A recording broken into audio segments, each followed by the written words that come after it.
ముఖమంతా పసుపు ముఖమెంత ఛాయ ముత్తైదు కుంకుమ బతుకంత ఛాయ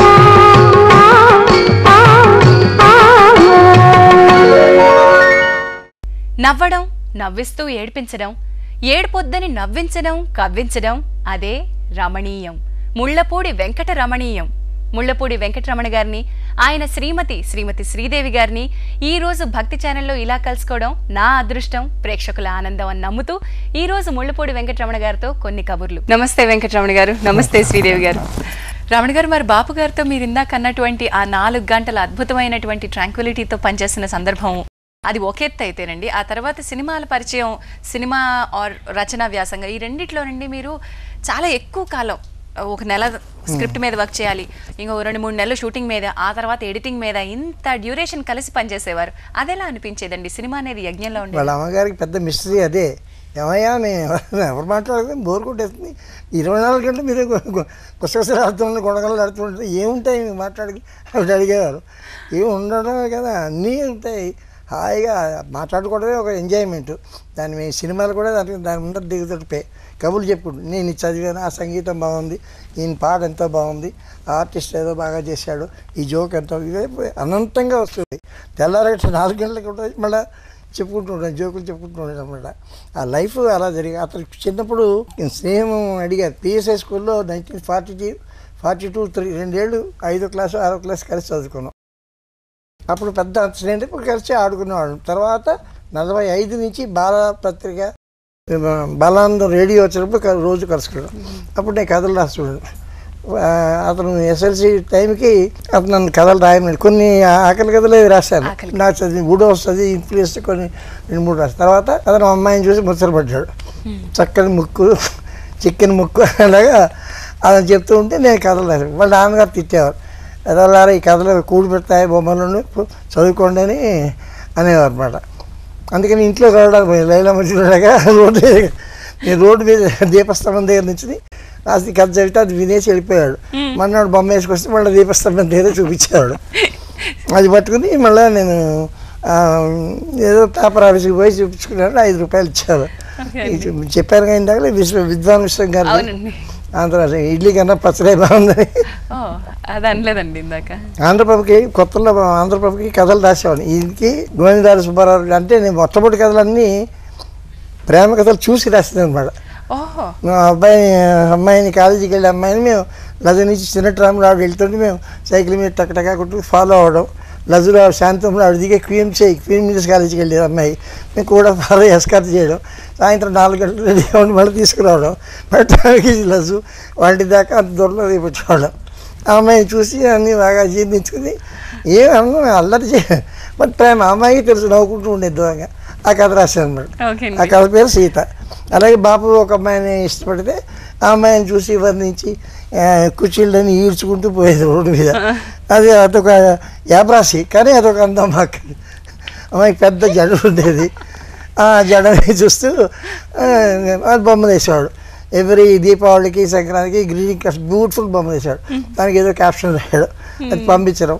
నెక్స్ట్ అమ్మాయి మళ్ళీ కాలేజీకో స్కూల్కి వెళ్తుంటే చూసినట్ట నేనట అని సరిగ్గా ఒకలా నవ్వితే చూసినట్టు, ఒకలా నవ్వితే అసలు అందనట్టు, ఒకలా వేస్తే కోపం వచ్చినట్టు. ఇలా మాకు మేమే అనుకున్నాడు. ఇలా కూడా అలాగే పుట్టిందండి. జ్ఞానప్రసాదం అసలు తమాషా ఏంటంటే నేనే అనుకుంటా, బుడుగు పాపులరు. జ్ఞానప్రసాదం ఏ అల్లరి చేయలేదు. She existed that's all, but ఆ ఎగ్జిస్టెన్స్ ఈజ్ సో సూపర్ ఇదన్నమాట. జ్ఞానప్రసాదం అమ్మవారు లాగా అంతే. 2 జల్లో ఒక పిల్ల ఉంది. వీడు మాట్లాడే అమ్మాయి ఏనాడు ఒక మాట ఇటుగానే కానీ మాట్లాడు. అందరికీ అమ్మాయి అంటే ఇష్టమే. మొన్న జరిగింది, పెద్ద డాక్టర్ గారు, కాకినాడ డాక్టర్ గారు కాళహస్తి వెళ్ళి అర్చన చేయిస్తున్నారు కుటుంబంతో.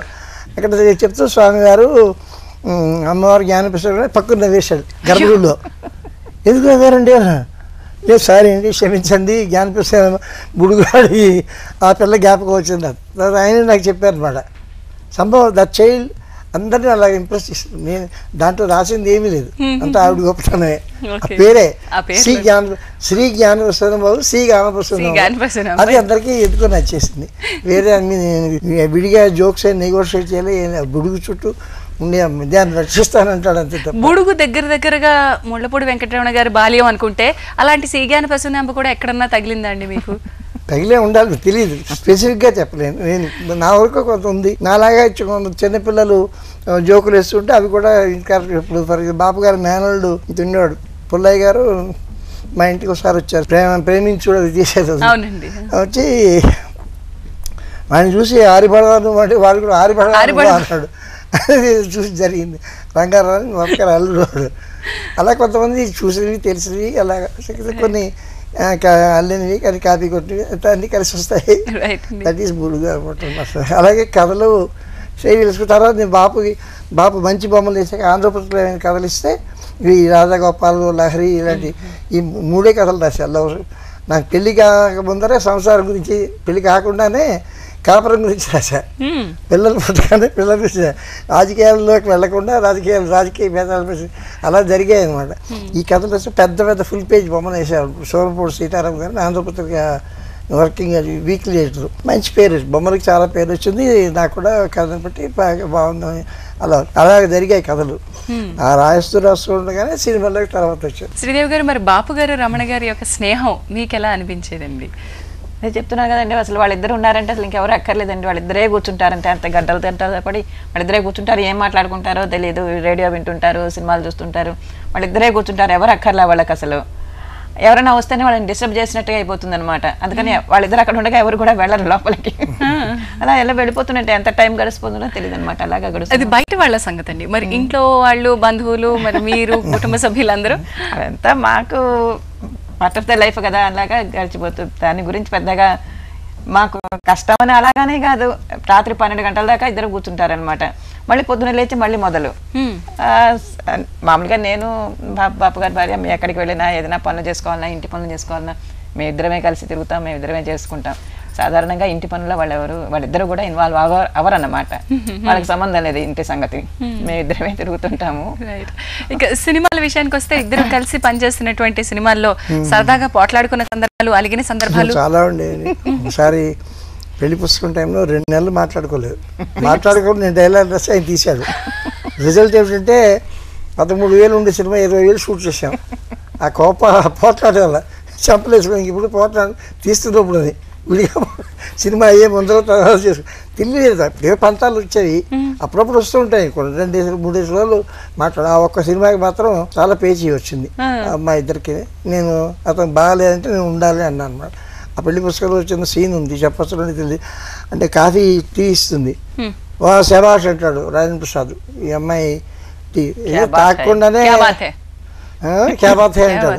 ఇది తాగకుండానే అంటే ఏ వస్తువు కానీ టీ అయినా భోజనం అయినా ముందర చూడగానే ఇంటిగా ఉండాలి. తర్వాత సువాసన రావాలి, తర్వాత రుచి. అప్పుడు మనిషి గుణం తెలుసు. పెళ్లి చూపులు అది. సో అమ్మాయిని చూడగానే చాలా బాగుంది అనుకున్నాం. కొంచెం దగ్గర సైడ్ మాట్లాడాక కొంచెం ఏమైనా లోపాలు ఉంటే తెలుస్తాయి. ఇంకా దగ్గర అయితే గుణాలు బయటపడతాయి. గుణాలే అసలు అందం. ఈ బట్టలు కాదు, నగలు కాదు, నవ్వులు కాదు, నిజమైన ఆభరణాలు, నిజమైన అందం, గుణం అనేది చెప్పడానికి ఈ టీ కప్పులు వాడాను. ఇంత కావాలా అన్నాడు. ఈ చివరి దాకా వస్తుంది. నిజంగా వచ్చింది. చివరిలో డైలాగ్ వస్తుంది. వాడు మనకి ప్రేమ ఎక్కడుంది, అరేంజ్ పెళ్లి చూపులో చూసుకున్నాం, నేను కట్నం మాట్లాడుకున్నాం, కలిసి ఉంటున్నాం, తెలిసి నేను ప్రేమించి బెంగట్టుకోవడం లేదు, అదేం లేదు కదా. ఇవాళ మీ బాకీలు, నా బచ్చాలు, మా అమ్మ, మీ చెల్లెలు ఇదే కదా. ఇవాళ అభిప్రాయ భేదం వచ్చింది, హాయిగా విడిపోతూ ఉంటున్నాను, అందుకే నన్ను కలిసావు అని అంటాడు. మరి ఈ టీ కప్పుది క్లైమాక్స్ దాకా నేను పెట్టాను. అది అక్కడ సరిగ్గా కుదరలేదు, నచ్చలే. నాకు పంతాలు వచ్చింది. ఆ షూటింగ్ అంతసేపు నేను రాసి పంపించిన మామూలుగా డైలాగుల దగ్గర ఎప్పుడు రూమ్లో పరిష్కారం చేసుకుంటాం. ఇది వద్దు అంటే సరే ఆల్టర్నేటివ్ చెప్తాను, నేను ఇది కావాలంటే అతను చేస్తాడు, బొమ్మలు వేసుకుంటాడు. ఈ ఒక్క సినిమాకి కానీ సినిమా చాలా బాగా వెళ్ళింది, అవార్డ్స్ వచ్చాయి, డబ్బు వచ్చింది, పేరు వచ్చింది అనుకోండి. బట్ ఆ 2 months నాకు బాగా చాలా నాదే తప్పని అనుకున్నా, అతను తప్పని. రిజల్ట్ ఏంటి, 7,000 అడుగులు 1/3 సినిమా ఎక్స్ట్రా షూట్ చేసాం. కాస్ట్ పెరిగిపోయింది. ఎంఎస్ రెడ్డి గారు వాళ్ళు కూడా చాలా బాగుంది, కానీ ఎక్కడికి ఎత్తిరించాలో తెలియట్లేదు, ఏం చేయాలి, ఎలా బతుకుతారో కట్ చేసాం. మాట దక్కింది అనుకోండి. అది కొట్లాడండి చెప్పేది. అప్పుడప్పుడు వస్తాయి, లేకపోతే రబ్బర్ స్టాంపులు అంటే లైఫే లేదు. ఇప్పుడు ఏదో చెట్లో కొట్లాడే అభిప్రాయం మీద ఉంటేనే మజా ఉంది. ఉండి నేను గెలిస్తే ఒకరోజు నేను, అతను గెలిస్తే ఒకరోజు అతను, whether it's husband or wife or అమ్మ కొడుకు ఎవరైనా ఆ తేడా ఉండదు. మా అమ్మకి నాకు ఎట్లాగా తెలిసాయి, అమ్మ కూర బాగుందంటే అంటే పచ్చడి బాగోలేదని తాత్పర్యం. మీకు బాబు వాళ్ళ అమ్మగారు ఉంటుంది, అన్నీ బాగుంటాయి. పచ్చడి బాగాలేదని చెప్పచ్చు, పచ్చడి బాగోలేదని కూర బాగోలేదని చెప్పాను నేను.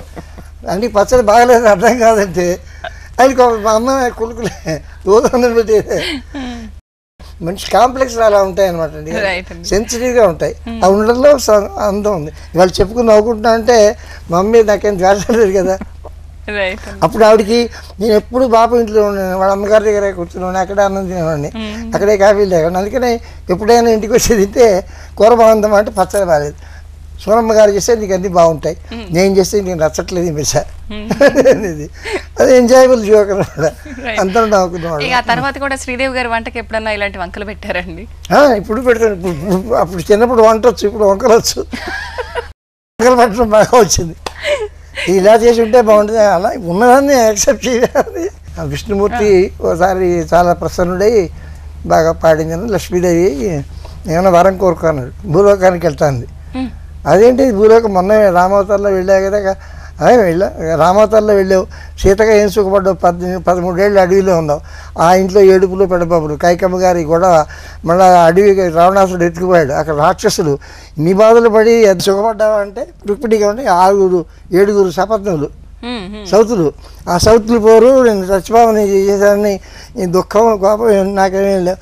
మరి అవన్నీ ఉన్నాయి కదా. ఇప్పుడు మళ్ళా వెళ్తామంటే ఏమండి స్వర్గలోకంలో లైఫ్ సరస్సులో నీరులా ఉంటుంది, కదలదు, చలనం లేదు, దానికి డల్గా ఉంటుంది.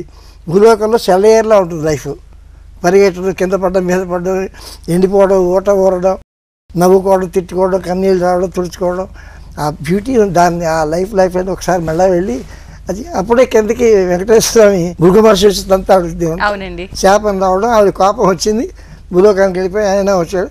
వచ్చినందుకు మళ్ళీ కష్టాలు, ఇంకో అమ్మాయిని పద్మావతిని పెళ్లి చేసుకున్నారు. కష్టాలు అంటే అవి ఉంటేనే లైఫ్కి అర్థం. కష్టాలు లేని ఇందాక చెప్పిన చేతి కూడా రుచిలాగే కష్టాలు కూడా రుచి, పోపులో కూరలో తాలింపులాగా అవి ఉండాలి. ఈ కష్టాల గురించి మాట్లాడితే శ్రీదేవి గారు లైఫ్లో చాలా కష్టాలు చిన్నప్పటి నుంచి వారు చూశారు, వాటిని ఎలా ఎంజాయ్ చేశారో లేదా ఇప్పుడు మళ్ళీ హాయిగా చూడడం వేరు. సినిమా నిర్మాత అయ్యాక, సినిమా రచయిత అయ్యాక చాలా గొప్ప పేరు వచ్చాక కూడా వారి కష్టాలను చూసి ఉంటారు. చూశారు కదా మరి, చాలా రకరకాల కష్టాలు, రకరకాల మామూలుగా అవి కష్టాలంటే కష్టాలు కాదు, ఇబ్బందులు, చాలా ఇబ్బందులు, వాటన్నిటి కూడా ఆయన చాలా ధైర్యంగా ఫేస్ చేశారు. దాని గురించి పట్టించుకోవాల్సిన తప్పనిసరి పరిస్థితి అది, కానీ దాన్ని కూడా ఆయన ఎంజాయ్ చేశారు. అలాగే పక్కన కష్టాలు పడుతూనే ఉన్నారు, మళ్ళీ నవ్వుకున్నారు, నవ్వించారు అందరినీ, మళ్ళీ గొప్ప సినిమాలు తీశారు. ఆ కష్టాల టైంలో నేను అన్నిటినీ సమానంగా చూడటం ఆయనకి బాగా తెలుసు. ఆయనకి శ్రీదేవి వైపు కూడా బాపు అంటే కానీ వేరే మనిషి, ఒక ఫ్రెండ్, బిజినెస్లో 50% పార్ట్నర్, నేను మేనేజింగ్ పార్ట్నర్ని. హిట్ సినిమాలన్నీ హిట్ అయ్యి లాభాలు వచ్చినప్పుడు కాళ్ళు ఎత్తుకుని రావాలి అని నేను అనుకుంటాను సహజంగా, తెలుసో తెలియదు. ఫ్లాప్ అయితే కూడా నేనే అనుకోవాలి కదా. అలాగే కొన్ని వ్యాపారంలో లాస్ కాదు, అది తెలుసో తెలియక ఇతను చెప్పకుండా ఒక ఆయనకి ఒక పెద్ద సినిమా స్టార్ పేరు చెప్పకూడదు, ఆయనకి నేను 5 లక్షలు అప్పిచ్చా. 10 ఏళ్ళు ఆయన ఇవ్వలేదు, నా దగ్గర లేకపోతే బయట అప్పు తెచ్చి మరి ఇచ్చా. ఇచ్చినందుకు నాకు ఫలితం ఏమైందంటే 70 లక్షలు అయిపోయింది. నేను కట్టలేని స్థితి వచ్చి చివరికి బాబు గారు చెప్పకూడదు మా ఇల్లు అమ్మేశా. అప్పటికి బాగానే సంపాదించినంత ఒకటే ఆ ఇల్లు, ₹1 కోటి ఇల్లు అమ్మేసి అప్పులు తీర్చేసా. తెచ్చాక నాకు ఇల్లు లేదు, మా ఊరు వెళ్ళిపోదాం అనుకున్నాను, వదిలేసాను. చెప్పా ఏం చేసావు, నీకు బాకే, నువ్వు అసలు ఏమి తెలియదు అడగడు అసలు. నేను ఎవరికి బాకీ, వాడే నాకు బాకీ ఇవ్వలేదు, మార్వాడి వడ్డీలు మీరు తెచ్చి ఇచ్చాను, కట్టాను, అందుకని తప్పు నాదే. హిట్ అయితే కాలు తెచ్చాను, ఇప్పుడు ఫ్లాప్ అయ్యి నష్టం వచ్చిన నాదే బాధ్యత కదా, నేను నా తప్పుకు సరిపోయింది, ఇల్లు అమ్మేశాను, నేను వెళ్ళిపోతాను. గొప్ప జోకేశాను మేడం. మనకి 40 ఏళ్ళు దాదాపు కలిసి ఉన్నాం, మేము కలిసి ఉంటుంది ఇప్పుడు 60 ఏళ్ళు అవుతుంది దాదాపు కలిసి తిరిగి ఆడుకుని 40 ఏళ్ళు ఉన్నాం. మనకి సినిమాల్లోకి వచ్చి డబ్బు సంపాదించాక నీకు డబ్బు చేసింది, డబ్బు చేసి ఒళ్ళు పొగరెక్కి నువ్వు తాతని మించి అప్పించేవాడికి, పోయింది ఏదో పోయింది. ఇది దేవుడు చేయించాడు, వాడిని ఏమనుకోవద్దు, వాడి గురించి ఎగ్గొట్టిన వాడు కాదు, పైన వాడు చేయించాడు దేవుడు. ఎందుకంటే మళ్ళీ మన ఇద్దరం ఒక ఇంట్లోకి రావాలని. ఆ ఇల్లు అమ్మేసే పోతే పోయింది. మా ఇంటి మీద ఇల్లు కట్టుకున్నాడు, డాబా చోటిచ్చాడు, కొన్ని లక్షలు చేస్తుంది ఆ సైట్ వాల్యూ. ఇంకో పార్ట్నర్ అయితే నువ్వు దొంగలు ఇలా చేసి అలా చేసి నాకు లెక్కలు చూపించు, అకౌంట్ పట్టాలని చేసేవాడు. అతను దాన్ని కూడా జోక్గా తీసుకున్నాడు. అది బిగ్గెస్ట్ జోక్ ఇన్ లైఫ్. అంత కష్టం వచ్చి ₹1,00,00,000 వెళ్ళిపోతే పోయింది, మా ఇంటికి వచ్చి మనం మళ్ళీ కలిసి ఉన్నాము, ఇది దేవుడు చేసిన అరేంజ్మెంట్, ఇది థ్యాంక్ దట్ ఫెలో అని చెప్పాను. ఫ్యాక్ట్ అలాగే జరిగింది అనమాట. అది నాకు ఎప్పుడు నేను మర్చిపోని సంతోషంగా గర్వంగా ఉండే ది అల్టిమేట్ ఇన్ ఫ్రెండ్షిప్ ఇది. వండర్ఫుల్. అయితే ఫ్రెండ్గా బాపు గారు అలా రిసీవ్ చేసుకున్నారు శ్రీదేవి గారు, మరి దాన్ని ఒక జీవిత భాగస్వామిగా మీరు ఎలా తీసుకున్నారు? ఎలా తీసుకున్నారంటే ఆయనే అంత తేలిగ్గా తీసుకుంటున్నప్పుడు దాన్ని నేను ఎందుకు కష్టంగా అనుకోవాలి? వాళ్ళ ఆవిడకి వాళ్ళ పిల్లలు కోపం రావాలి, వాళ్ళ పిల్లలు కూడా ఎంజాయ్ చేశారు మాట. నేను తప్పు చేయడం దెబ్బతింటాం అని ఆవిడ కూడా నా భార్యగా అంటే వాళ్ళ భార్య అతని భార్య వాళ్ళ పిల్లలు కూడా ఏం పర్లేదు మామ అనగలిచారు మాట. వాళ్ళకి కష్టం సుఖం అన్నీ తెలుసు, వ్యాపారాలు నష్టాలు అన్నీ వాళ్ళకి, అంటే ఇలా కూర్చొని మాట్లాడుకుంటున్నప్పుడు వాళ్ళకి అన్నీ తెలుస్తున్నాయి కదా. వాళ్ళు కూడా ఎప్పుడు ఒక్క అది కూడా వాళ్ళ బాధ్యత అని అనుకుని, వాళ్ళ సొంత బాధ్యతగా అనుకుని అన్ని విధాలా సహకరించారన్నమాట వాళ్ళు. సరే ఇప్పుడు అన్నీ సెటిల్ అయినాయి.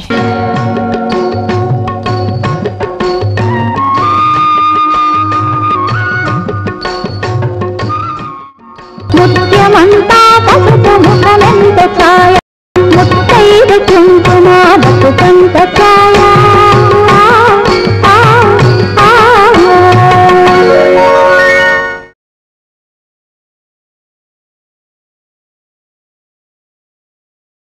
ముత్యమంతా పసుపు ముఖమెంత ఛాయ, ముత్తైదు కుంకుమ బతుకంత ఛాయ.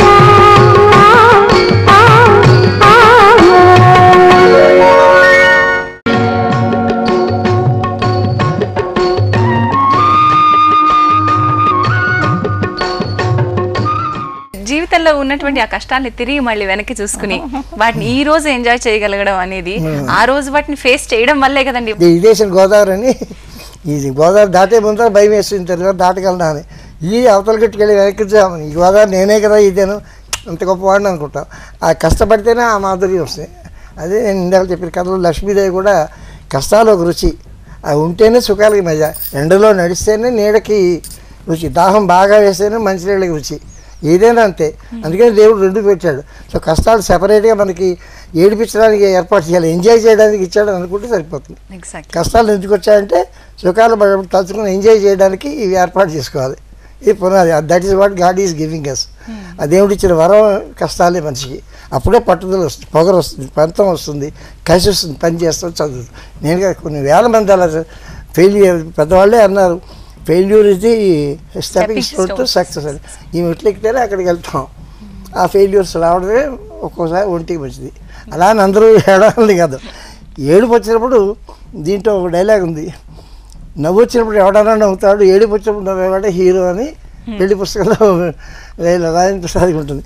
నవ్వు వచ్చినప్పుడు ఎవరన్నా నవ్వగలరు, ఏడుపు వచ్చినప్పుడు నవ్వే హీరో. దీపంలో కూడా ఒక డైలాగ్ ఉంది, మా ఇంట్లో అందరికీ కంటత అనమాట. ఆ డైలాగ్ ఎప్పుడు జ్ఞాపకం చేసుకుంటుంటారు. నవ్వొచ్చినప్పుడు అది బ్యాంకులో డబ్బు, ఇంటి నిండా పని వాళ్ళు, చుట్టాలు, అందరూ సహాయంగా ఉంటారు. అప్పుడు అందరికీ ధైర్యంగానే ఉంటుంది. అవేమీ లేనప్పుడే ధైర్యంగా ఉండటం నేర్చుకోవాలి మనిషి. అప్పుడు నిలబడగలిగిన వాడే మనిషి హీరో అని గోరంత దీపంలో వాణిశ్రీ డైలాగ్ చెప్తుంది. మేమందరం అలాగే అనుకుంటున్నాం అన్నమాట. ఆ కష్టాల్లోనూ సుఖాల్లోనూ కూడా అట్లాగే. కూడా కాళ్ళలో ముందు గుచ్చుకుంటే కంట్లో గుచ్చుకోవాలని సంతోషించు, కాళ్ళలో గుచ్చుకొని ఏడిచే బదులు కంట్లో గుచ్చుకోవాలని సంతోషించు. నీకు ఒక కాలు పోతే ఆ రెండు కాళ్ళు లేని వాళ్ళు ఉన్నారు, మనం పర్వాలేదు ఈ మాత్రం ఉందని సంతోషించు. ఆ సంతోషించడం ఆస్పెక్టే దాంట్లో గోరంత దీపంలో చెప్పింది. అది చెప్పడం వేరు, జీవితంలో ఎదురైనప్పుడు మనం సాధ్యం దాని అప్లికేషన్ మనం కూడా అమలు జరిపి ఒకరికి ఉపదేశాలు చేయడం కాదు, సందేశాలు ఇవ్వడం కాదు, మన అనుభవాలు మనం చెప్పుకుంటున్నాం. నేను కూడా ఇప్పుడు అంతే తప్ప దేశానికి సందేశాలు కాసేపు నవ్వుకోవడానికి కష్టకాలు కబుర్లు చెప్పాను అంతే నేను అనుకుంటున్నాను. ఇక్కడ నవ్వడం, నవ్వించడం, వారు సరదాగా ఉండడం, కొంటిగా ఉండడం రమణ గారికి ఆయన రచన స్టైల్ మాత్రమే కాదు, వ్యక్తిత్వం కూడా అలాంటిదే. కాబట్టి సమస్యల్ని కూడా అదే విధంగా తీసుకున్నారండి. అంతే అంతే. మరి కొంటి రమణ గారు నిజ జీవితంలో కూడా మీతో ఎప్పుడన్నా కొంటిగా ఉన్న సందర్భాలు ఉంటాయండి? ఆయన ఎప్పుడు నాతో బాగానే చక్కగా మాట్లాడతారు. ఎప్పుడు అసలు కోపం అనేది లేదు ఆయనకి. అసలు ఏ విషయంలోనూ నన్ను ఏదైనా అనడం కానీ ఇది ఎందుకు చేసావని కానీ అలాగే ఏమీ లేదనమాట. ఎప్పుడు అలా స్నేహంగానే ఉన్నారు. ముఖ్యంగా ఉండవలసిన స్నేహం, గౌరవం.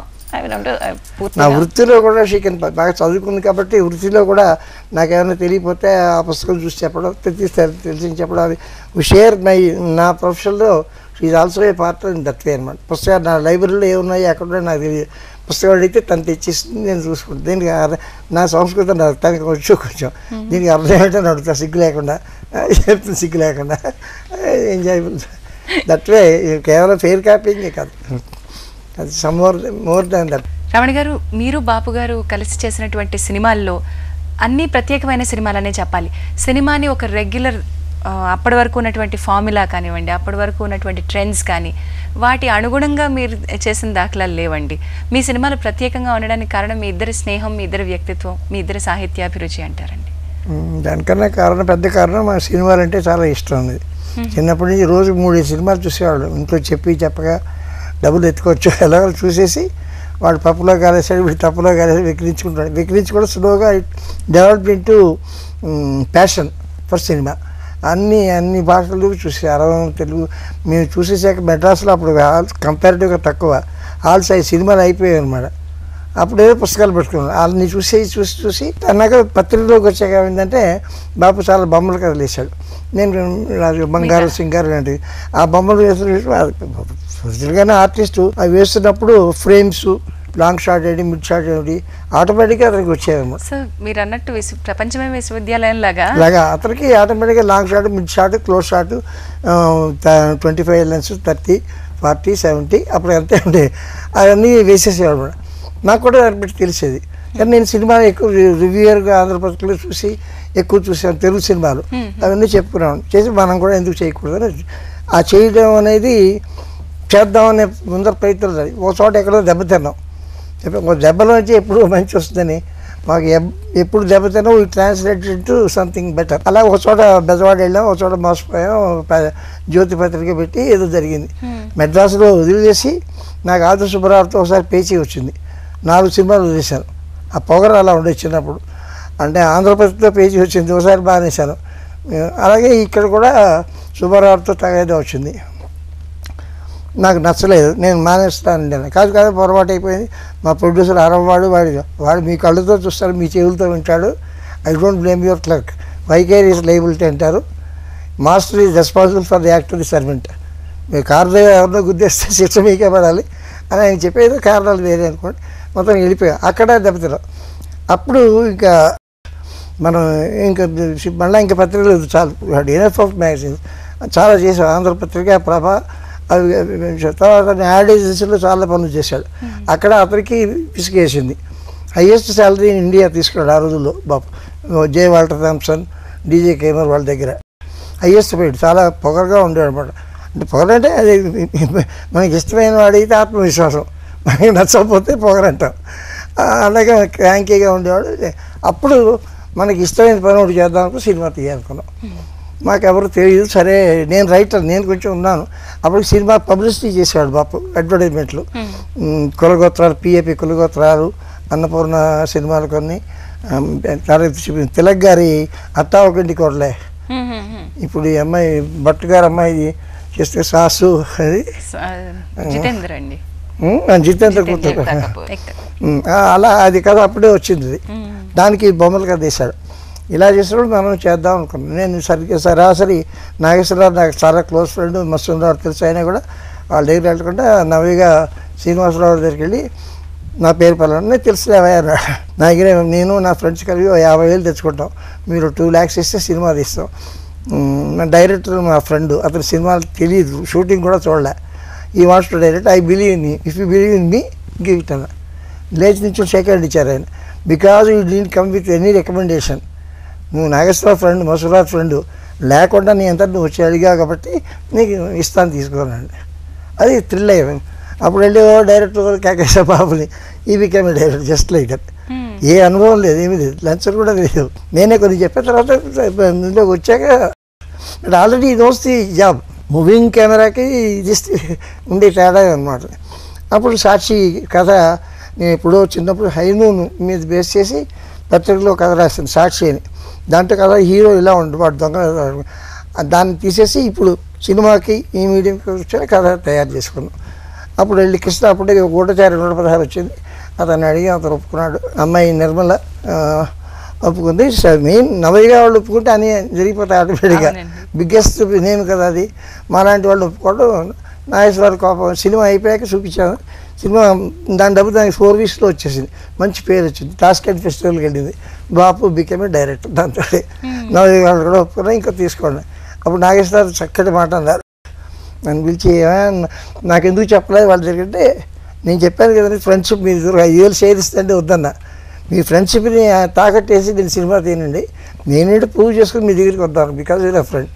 మీ ఫ్రెండ్షిప్ ఎక్కడంటే మాతో పని చేయలేను అంతే తప్ప, కాల్ షీట్లు ఇవ్వడం తప్ప డబ్బులు రాకూడదండి. లేకపోతే పిక్చర్ ఫ్లాప్ అయితే వాళ్ళు మిమ్మల్ని అడుగుతారు, మీరు నన్ను అడగరు. ఈ నచ్చడం బాగుంటుందని నాతో నేను ట్రైడ్ మై లక్. వాళ్ళు నన్ను నమ్మారు. లాభమైన నష్టం మేము చూసుకుంటాం. ఇవాళ మీరు బాగుందన్నారంటే నేను బాగుండని, నువ్వు నాకు ఆ వేషం ఇస్తే నాకు మంచి వేషం మిగిలేదు, నీకు ₹1,00,000 ఎక్కువ వచ్చేది అన్నారు.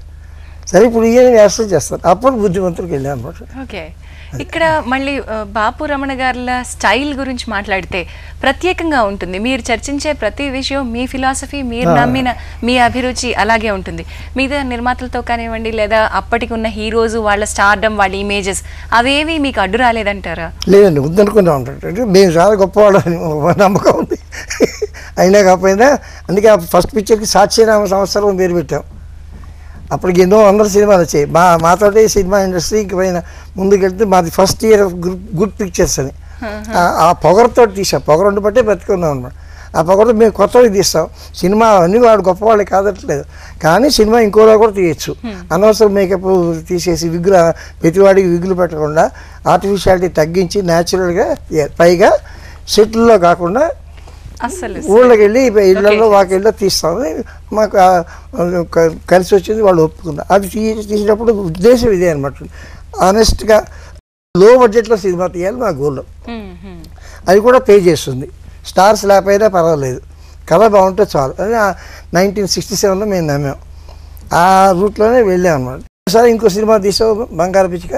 ఫుల్ లెంగ్త్ కామెడీ కాబట్టి అది ఫ్లాప్ అయింది. అప్పుడు పే చేయలేదు. అప్పుడు జంజాల్ గారు మా మీద కేసు ఫుల్ లెంగ్త్ కామెడీకి బాపురం 2 ఇయర్లీ అన్నారు.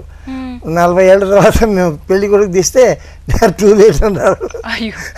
అది జరిగిపోయింది. బట్ ఇప్పుడు కామెడీకి బ్రహ్మాండంగా పే చేస్తాం. We are very happy. మా వల్లనే కాదు, అప్పుడు మేము దెబ్బతిన్నాం కామెడీ అంటే. నాగేశ్వరరావు కాల్స్ వెళ్ళిచ్చారు, మంచి కథ చెప్పాము. ఆయనకి చక్కటి దేవుడు, ఆయన నాస్తికుడు పర్సనల్ లైఫ్లో, కానీ విప్రనారాయణ బాగా వేస్తున్నాడు.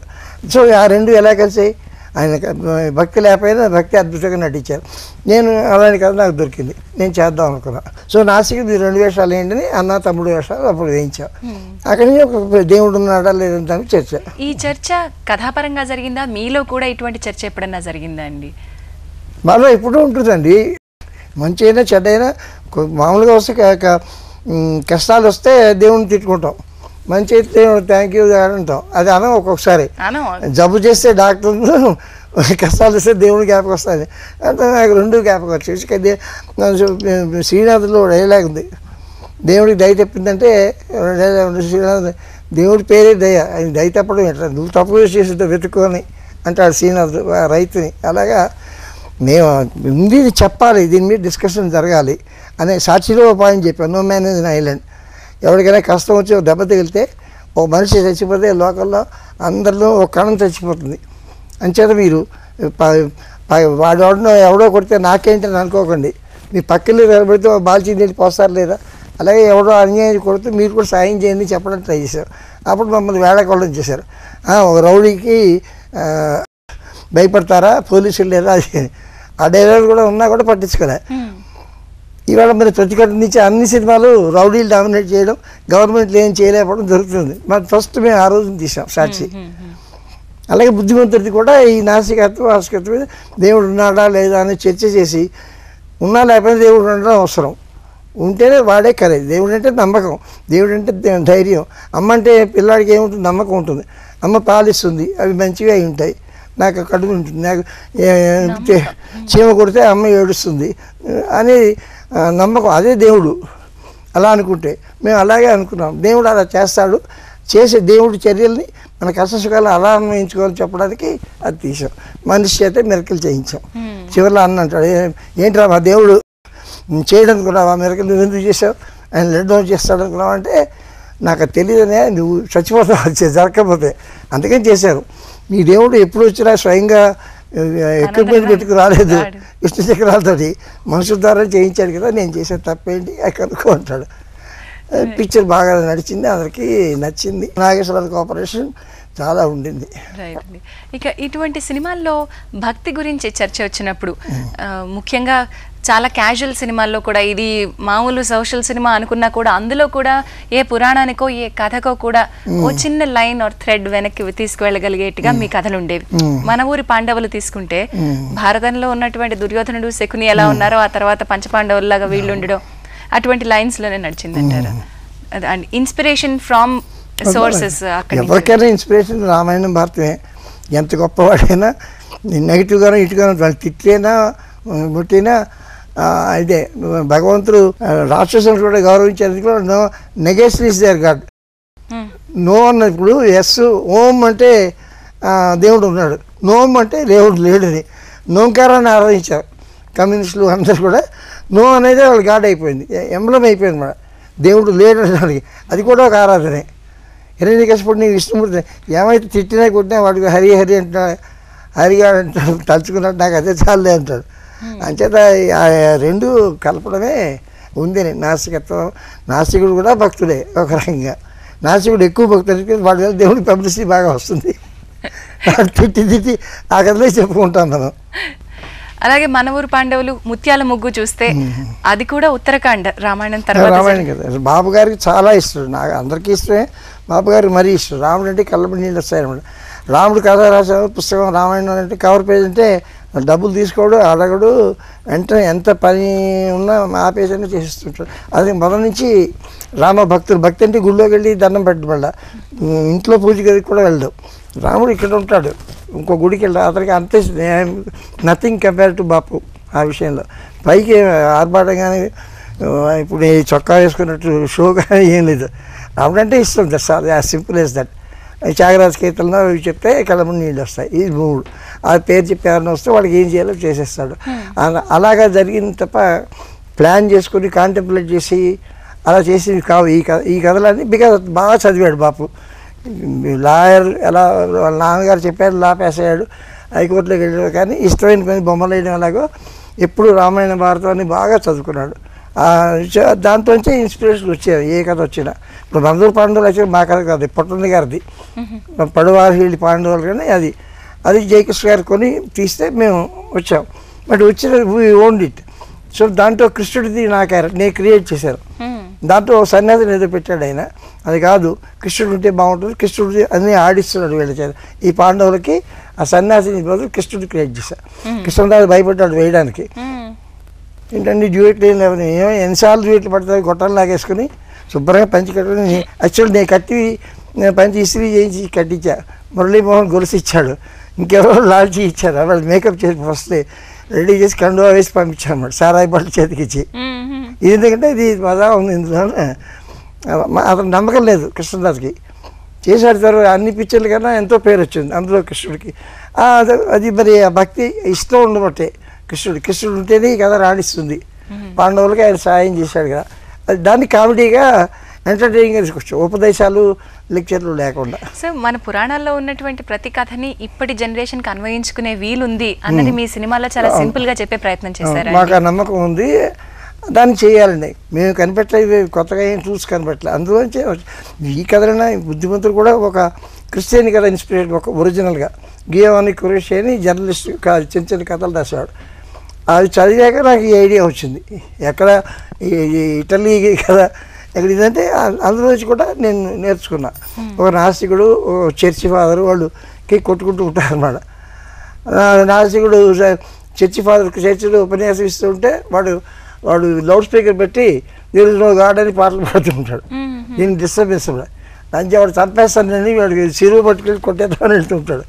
అలాంటి వాళ్ళకి ఇప్పుడు వాడి పిల్లాడు జ్వరం వస్తే కొబ్బరికాయ కొడతాడు వెనక్కి చూసి.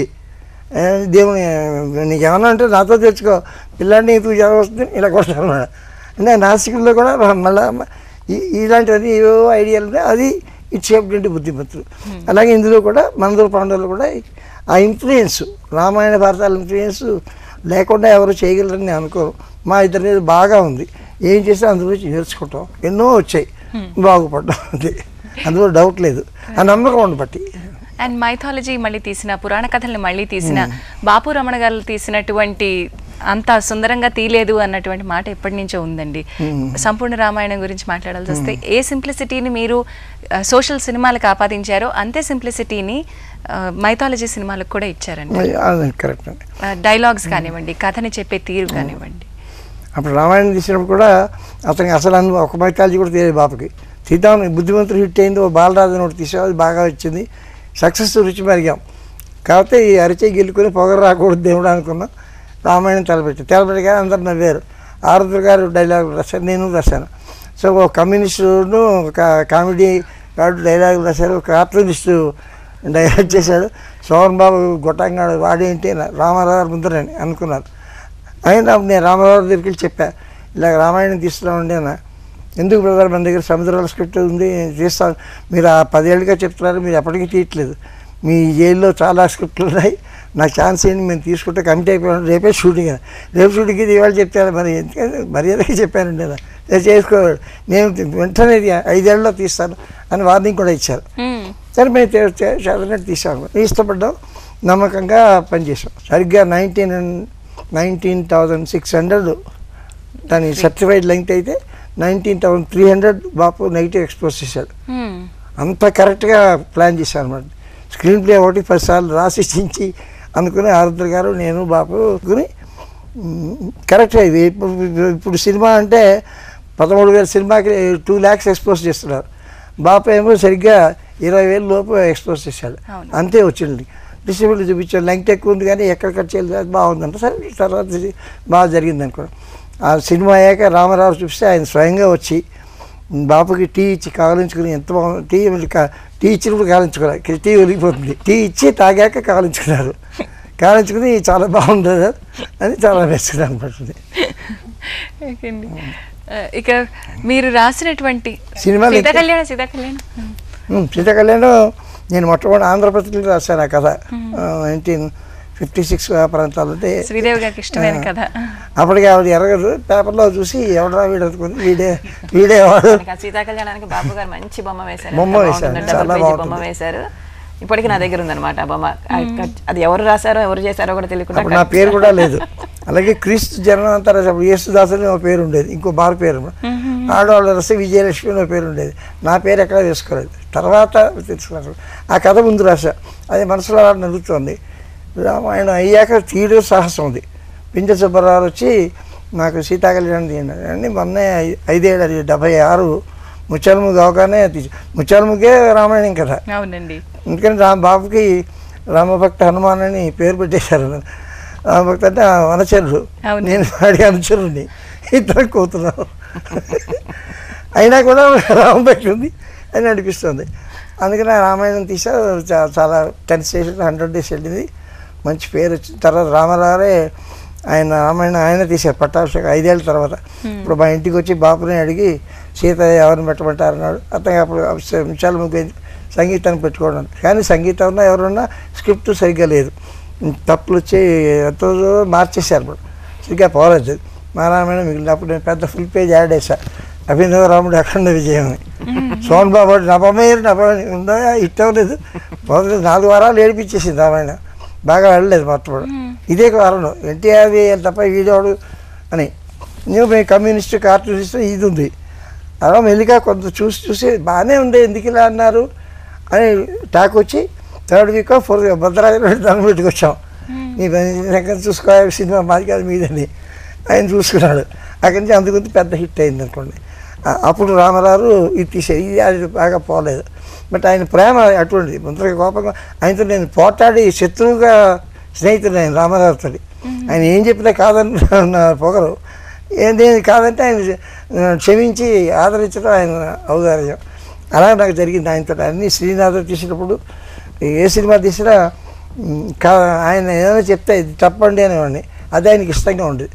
సీఎం అయ్యాక కూడా ఆయన ఎదిరించిన రోజులు ఉన్నాయి.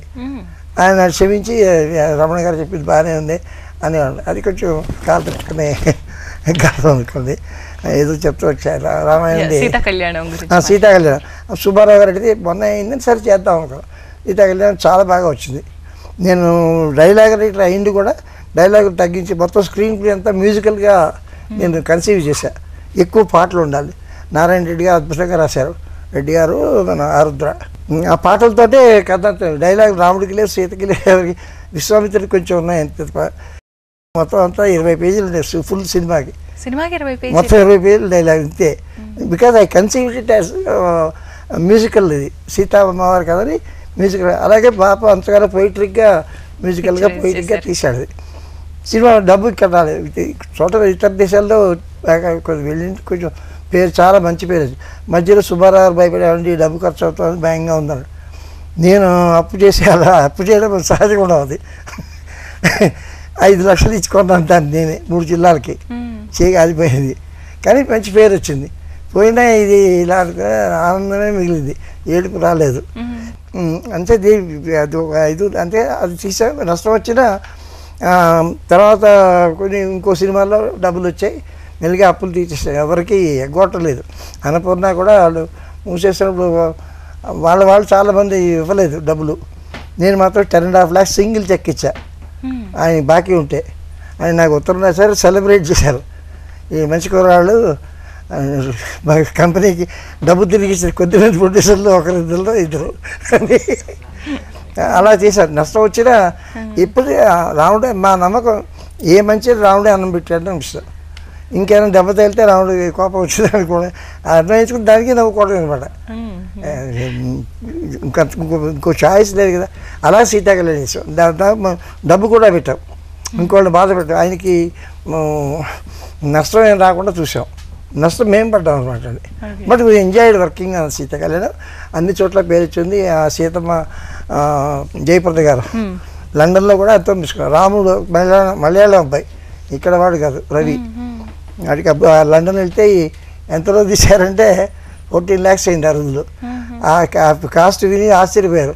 ఇక్కడ మాకు ఒక సీన్ కూడా అవ్వదు ఈ డబ్బుకి, ఎలా అని బాబుని మెచ్చుకున్నారు. ఇవాళకి సీతా కళ్యాణం ఆక్స్ఫర్డ్ యూనివర్సిటీలో రెఫరల్ దానికి లైబ్రరీలో ఇది పెట్టారు. కొన్ని క్లాసులకి మైథాలజీ క్లాసుల్లో సీతా కళ్యాణం చూపించి లెసన్స్ టీచ్ చేస్తారు. యూనివర్సిటీలో దానికి చోటు సంపాదించుకున్నాను. అన్ని దేశాల్లో ఆడింది. డబ్బులు మాత్రం ఆడలేదు, డజంట్ మ్యాటర్.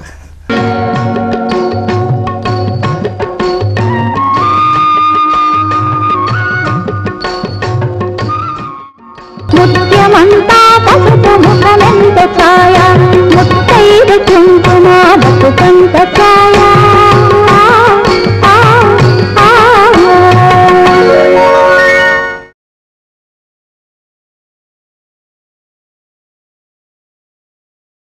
ముత్యమంతా పసుపు ముఖమెంత ఛాయ, ముత్తైదు కుంకుమ బతుకంత ఛాయ.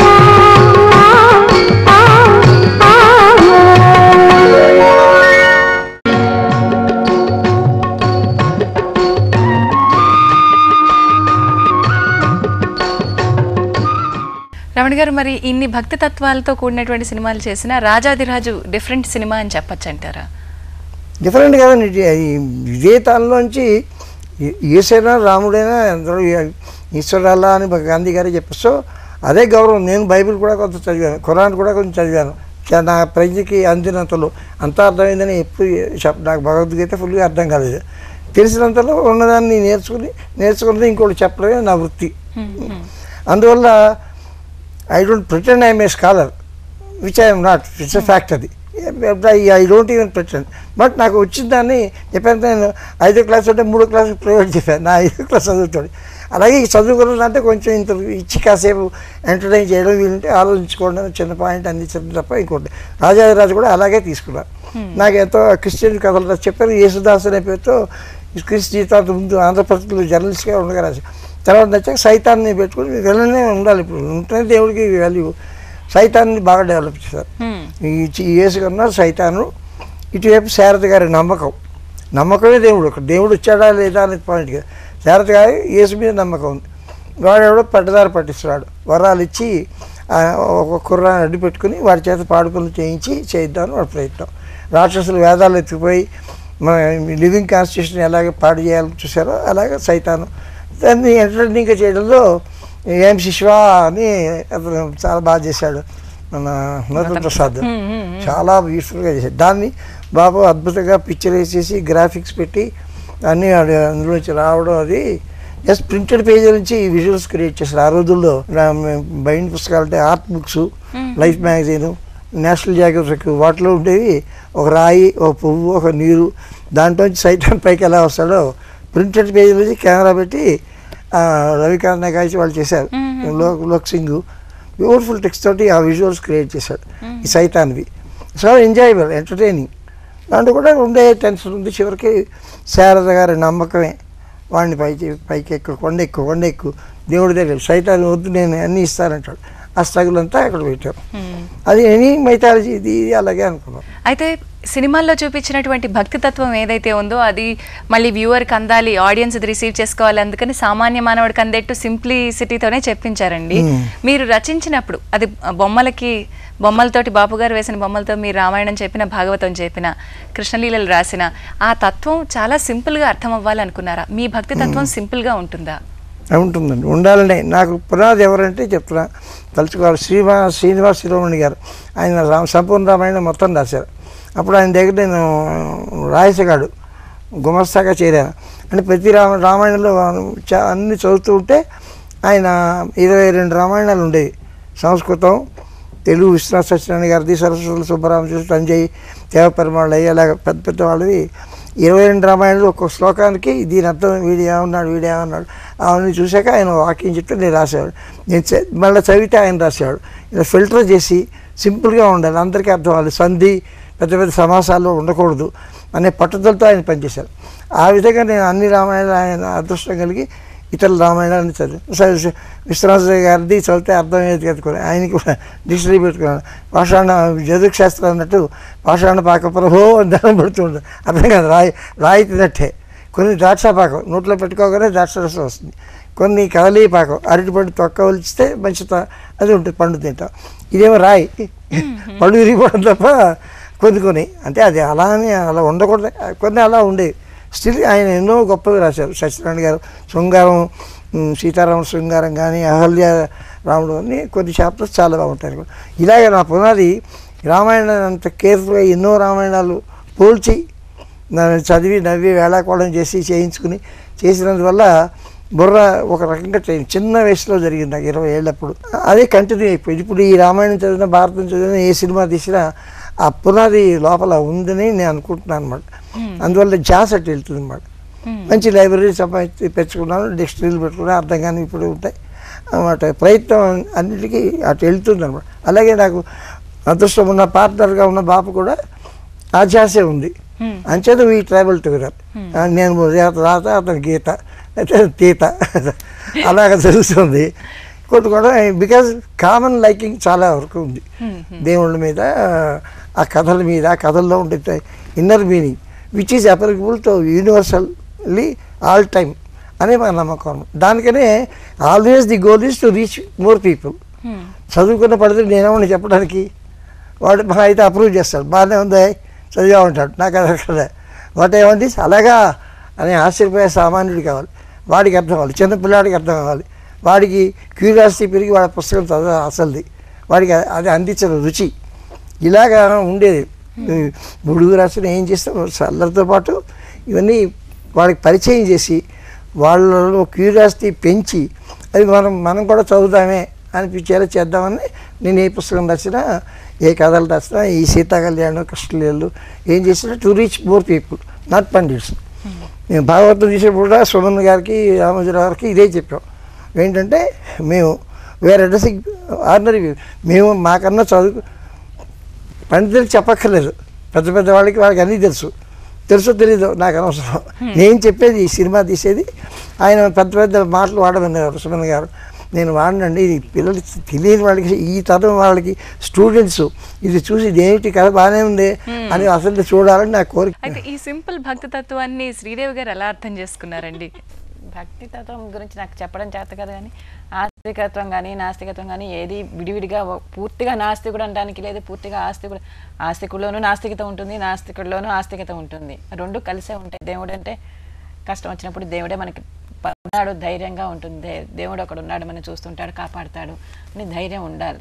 దేవుడు లేదంటే అయ్యో మనకి సాయం చేసేవాళ్ళు ఎవరే, మనం ఒంటరిగా ఉండిపోయామే అని మనకి భయంగా ఉంటుంది. ఆ భయం లేకుండా ధైర్యం ఇచ్చేవాడే దేవుడు. మనం బతుకులో సాగడానికి, మనకి ముందర ఎలాంటి కష్టాలు వచ్చినా ఫేస్ చేయడానికి, వాటిని ఎదుర్కొని నిలబట్టడానికి ధైర్యం ఇచ్చేవాడు దేవుడు. రమణ గారు, మీరు తిరుప్పావైని తెలుగీకరణ చేశారు.